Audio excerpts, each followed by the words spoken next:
ocupaban el concepto que después íbamos a llamar nosotros comunicación, que es un aspecto fundamental del ser humano, que es lo que nos define como seres humanos, que tenemos lenguaje, que tenemos una capacidad de relacionarnos unos con otros y comunicarnos lo que estamos viviendo o estamos pensando. No puedo dejar de aludir a Humberto Maturana y a Francisco Varela, dos grandes maestros. Varela lamentablemente fallecido de manera muy temprana, que nos aportaron de manera tan importante a todo el estudio de la comunicación. Ellos vienen del mundo de la biología y del mundo de la biología ellos hacen un símil de la comunicación humana a partir de la mirada que dan al comportamiento celular. Dos células se encuentran, se topan, prácticamente se mezclan y en esa mezcla hay un intercambio de información que es fundamental.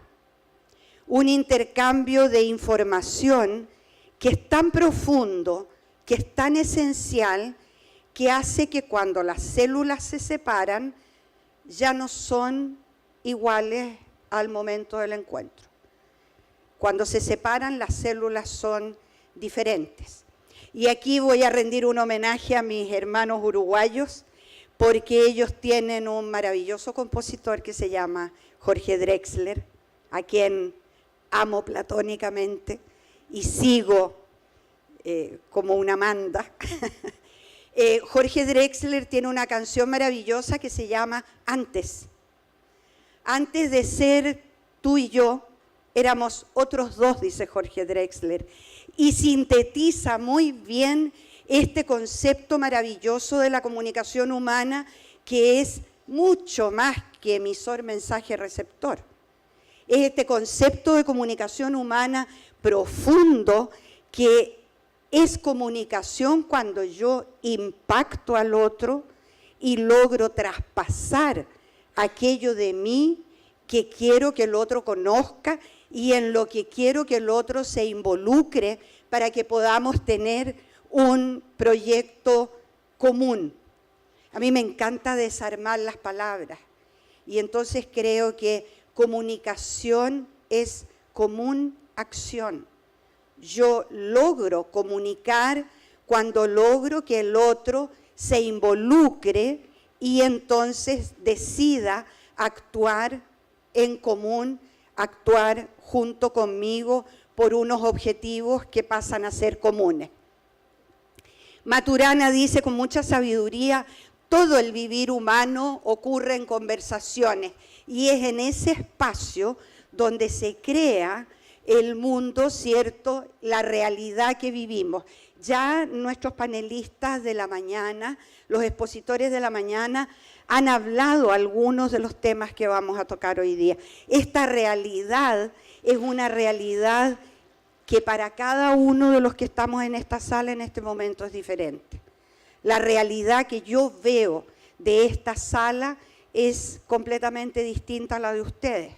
Ustedes ven un monoparlante aquí arriba y yo veo un montón de amigos que están sentados, supongo y espero, muy interesados escuchando. Entonces ya la realidad es una cuestión que es subjetiva y que está muy ligada a nuestra biología.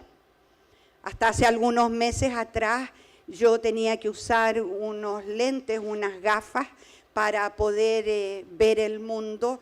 Y después de ser operada, ahora no necesito esas gafas y claramente el mundo después de la operación cambió y mis realidades cambiaron las profundidades de campo, etc.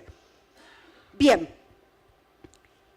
voy a tomar las palabras de Mauricio Tolosa, un gran maestro de la comunicología, que dice, porque me gusta mucho esta definición, y aquí voy a pedir perdón a mi maestro Roberto Avilia, porque una de mis definiciones preferidas de relaciones públicas es la de Roberto, que comienza algo así como relaciones públicas es un arte que se va creando, ¿cierto? Paso a paso. Y en eso me gustaba mucho la definición de Roberto, porque habla de unas relaciones públicas que no es algo terminado, sino que es algo que estamos creando permanentemente. Bueno, me salgo de relaciones públicas específicas y voy al concepto de comunicación de Mauricio Tolosa. Y Mauricio dice, es el complejo proceso de crear comunidades humanas en las que emergen espacios de desarrollo mental, afectivo y espiritual.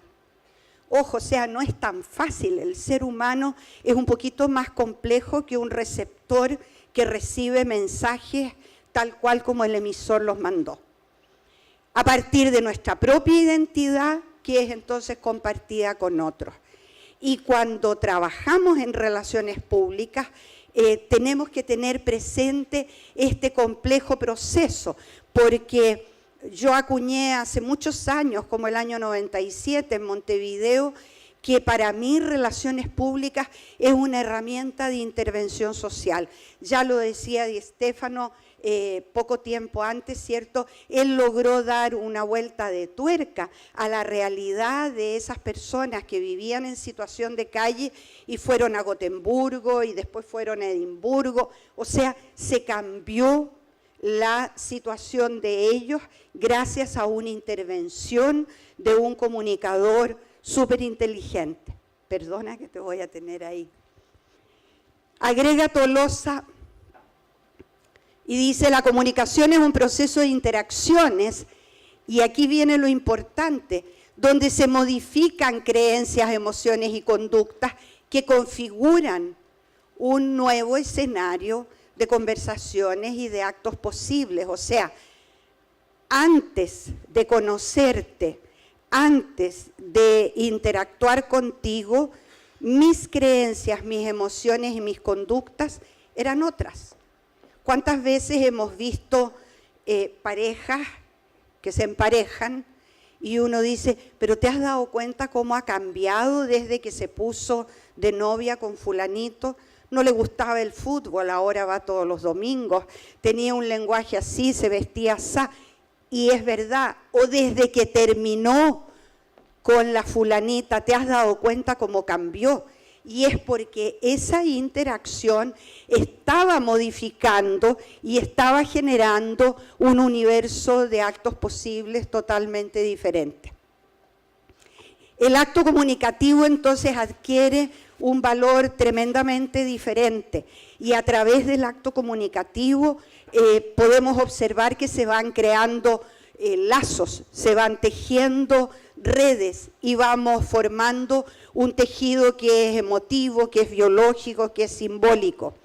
Hay un texto muy lindo de Italo Calvino que se llama Los hilos de Ercilia, y él plantea que cada vez que establecemos una relación con otro, que establecemos un lazo con otro, es como que tendiéramos un hilo dentro de nuestro desván, de nuestra buhardilla, y de repente sucede que tenemos que revisar esos lazos, tenemos que revisar esas redes, porque esas redes se van enmarañando y de repente tenemos que ir descartando algunos lazos para poder abrir espacios a otros.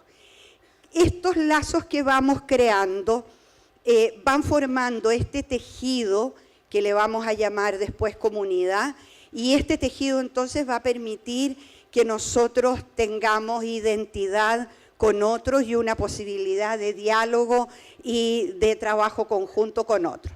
Nuestro concepto entonces va a estar centrado en que la comunicación está centrada en la persona, son el centro de los procesos comunicacionales, y esto lo digo, aunque puede ser muy de perogrullo, porque muchas veces uno habla o escucha hablar la comunicación del banco, es que las comunicaciones del gobierno, las comunicaciones de esta empresa, pero se nos olvida muchas veces que detrás de ese gobierno, de esas empresas, hay personas que están realizando la comunicación, y por lo tanto cada una está colocando su impronta y está colocando su sello. Ayer decía, cierto, hacía una cita uno de los ponentes y decía, la vida es relación, el hombre es relacional. Poco serviría la comunicación a un hombre que vive en solitario, ¿cierto? Y ahí está el autor que él citaba. Las personas, estas personas que van a ser centro de nuestro proceso comunicacional, forman entonces comunidades, y estas comunidades se forman en torno a creencias, a representaciones, a emociones, estados de ánimo y conductas. Al comunicarnos con otros, podemos observar que todo nuestro cuerpo, toda nuestra esencia, todo nuestro yo, el que se compromete. Muchas veces nosotros queremos hacer una declaración, y esa declaración va acompañada de una mano que tiembla, una lágrima que asoma, un cuerpo que se encoge, etc. O sea, hay un pensar, sentir y actuar, como dice Maturana, que tiene que estar permanentemente alineado, y que eso es un compromiso comunicacional que estamos estableciendo. No hay solo un intercambio racional, sino que están toda nuestra historia, nuestras expectativas, nuestras vivencias, están ahí presentes. Y el rol entonces del relacionador público yo lo veo súper importante, porque creo que de repente nosotros podríamos estar llamados a de alguna manera humanizar esta comunicación que de repente decimos que es del banco, del gobierno o de no sé quién. Las personas que están detrás, ojalá que pudieran, cuando hablamos del público, de la empresa, que es un elemento de estudio tan como teórico, ¿cierto? Ojalá pudiéramos descubrir que detrás de ese público que nosotros definimos a veces el público objetivo, ok, detrás de ese público objetivo hay personas que están con intereses, con sueños, con alegrías y con penas. El ideal es que tengan una comunicación equivalente y simétrica. Vamos a ir pasando rápido porque tenemos que dar tiempo a otro. Ya tengo que irme, socorro. Les mando el texto y la... Sí, pasaron 20 minutos. Ya, voy a tener que mandar el texto y el power porque me están pidiendo el tiempo para otra persona. ¿Me das solo...? Sí. Ya. Ándate adelante, adelante, adelante, adelante. Ahí estamos en el relato, que es muy importante. Sigue, sigue, sigue, sigue. Aquí. Quiero dejar esto mencionado porque como estamos hablando de representaciones, de emociones, de creencias, de conductas, la comunicología ha aportado una herramienta que para mí es muy importante y que es la matriz de identidad y cambio. Y esta es una matriz de doble entrada donde por un lado, dale, al que sigue, por favor. Por un lado tenemos representaciones, emociones y acciones, o sea, pensar, sentir y actuar. Y por otro lado tenemos qué tenemos que preservar, qué tenemos que destruir y qué tenemos que crear. Yo prometo que les voy a mandar este PowerPoint porque ahí está con un ejemplo de una campaña de donación de sangre. Entonces, por ejemplo, ¿qué tengo que mantener? Por ejemplo, a nivel de emoción, tengo que mantener el espíritu y el sentimiento solidario de la gente. ¿Qué tengo que destruir? El miedo, los tabúes, etcétera, ¿cierto? Los mitos que hay sobre la donación de sangre.